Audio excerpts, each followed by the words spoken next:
वह शाश्वत अविनाशी अखंड रूप है।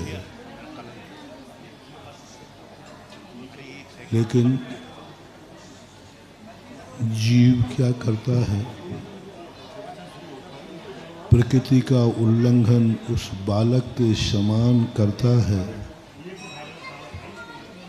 कि माँ की इच्छा के विरुद्ध बालक अपनी हरकतें करता है। बालक के समान वह उद्दंड हो जाता है। बालक के समान अपना अहित कर देता है। जैसे बालक हिताहित विचार नहीं कर पाता, अपने को नुकसान पहुंचाता है, अपनों को नुकसान पहुंचाता है, सारे जगत को नुकसान पहुंचाता है। तो फिर माँ उसका पीछा छोड़ती नहीं है। बच्चे का काम गलत कार्य करना है और माँ का कार्य सही कार्य कराना है। बच्चा उद्दंड होगा, माँ उसे सज्जन बनाएगी, पूरी ताकत लगा देती है। अब ऐसे बालकों को सुधारने के लिए माँ को 3 नीतियाँ अपनाना पड़ती हैं। पहले समता से समझाते हैं, फिर उसको दंड से समझाते हैं, और दंड से नहीं मानता है तो उसे भेद से समझाते हैं। जैसे तुम अपने बालक को जैसे बने तैसे सुधारने का प्रयास करते हो। माँ का एक ही लक्ष्य है, मैं बालक को बिगड़ने नहीं दूंगी, मैं बालक की जिंदगी बर्बाद नहीं होने दूंगी, मैं जैसे बने तैसे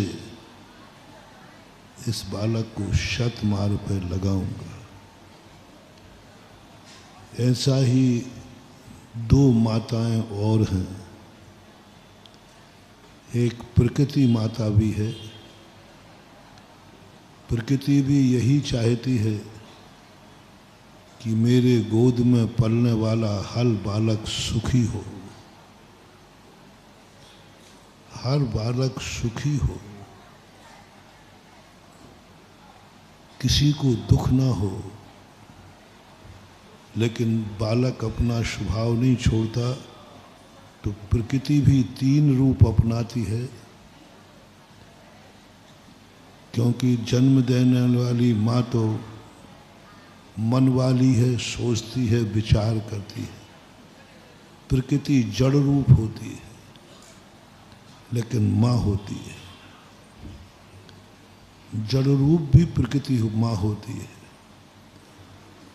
हमने ऐसे बच्चे की माँ को देखा जो माँ ने जन्म तो दिया है, लेकिन माँ निश्चेष्ट है, कोमा में पड़ी हुई है, बेहोश है, उसे होश नहीं है।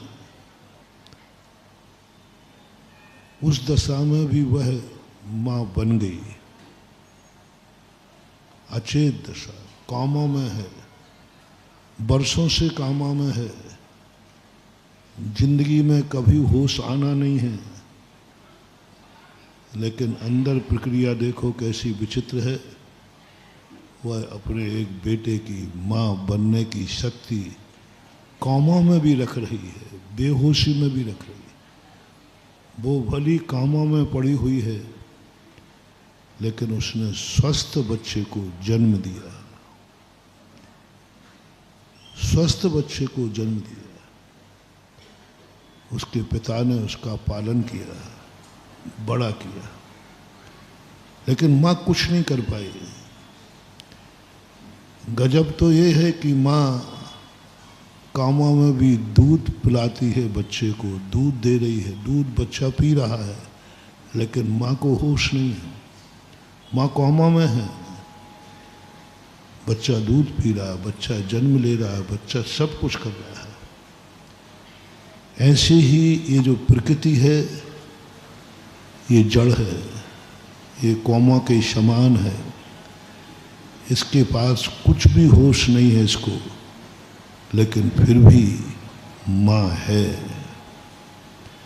फिर भी इतने सारे जगत का पालन कर रही है, सारे जगत को पानी दे रही है, ऑक्सीजन दे रही है, फल फूल दे रही है, हवाएं दे रही है, सब कुछ तो दे रही है, पर उसको होश नहीं है। जैसे उस कामा में पड़ी हुई माँ का बच्चा पल रहा है, माँ से पल रहा है, लेकिन माँ को होश नहीं। प्रकृति एक ऐसी माँ है जिससे सारा जगत पल रहा है, लेकिन प्रकृति को होश नहीं है, उसे कोई खबर नहीं है। लेकिन सारे जगत से पूछो तो वो एक ही बात कहते हैं, हम प्रकृति से पल रहे हैं।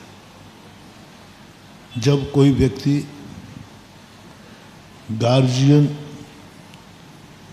जिम्मेवार व्यक्ति बुद्धिहीन होता है, बुद्धि से कमज़ोर होता है, तो उसे सलाह दी जाती है कि तुम कोई पिए रख लो।